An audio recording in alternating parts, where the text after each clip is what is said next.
कक्षा 9 के छात्रों, आपके चतुर्भुज अध्याय में एक महत्वपूर्ण प्रमेय है मध्य बिंदु प्रमेय। इस प्रमेय के अनुसार किसी त्रिभुज की दो भुजाओं के मध्य बिंदुओं को मिलाने वाला रेखाखंड तीसरी भुजा के समानांतर होता है और उसकी लंबाई तीसरी भुजा की आधी होती है। यानी कि अगर माना ए बी सी एक त्रिभुज है और ए बी का मध्य बिंदु डी है और एसी रेखा एसी का मध्य बिंदु ई है, तो अगर हम डीई को मिला दें तो यह डीई तीसरी भुजा यानी बीसी के समानांतर होगी और बीसी के आधा होगी। यह हमें सिद्ध करना है। तो हम पहले एक रचना करेंगे। बिंदु सी से एफ तक एक ऐसा रेखा खींचेंगे जो बीडी के समानांतर हो और डीई को बढ़ाकर एफ तक इस रेखा सीएफ से मिला देंगे। अब यहां पे हम देखेंगे दो त्रिभुज बन गया। एक त्रिभुज है एडीई और दूसरा त्रिभुज है सीएफई। ये दोनों त्रिभुज सर्वांगसम होंगे क्योंकि ये कोण डी ए ई कोण जो है वो एफ सी ई के बराबर होगा, एकांतर कोण। उसी तरह से डी कोण डी ई ए बराबर होगा सी ई एफ ई सी के।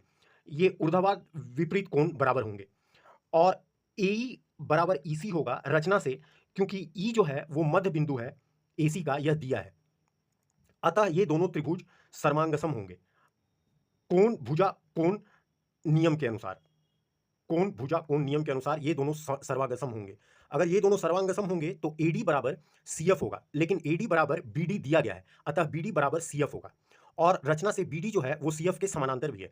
अतः बी सी एफ डी एक समानांतर चतुर्भुज होगा, क्योंकि इसकी दो विपरीत भुजाएं सम्मुख भुजाएं बराबर हैं और समानांतर भी है।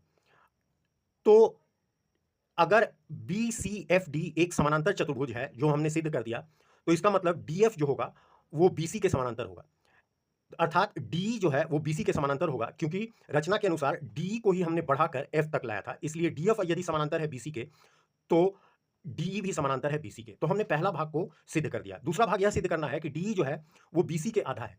अब डीएफ जो है वो बीसी के बराबर है, क्योंकि बीसी एफ डी एक समानांतर चतुर्भुज है।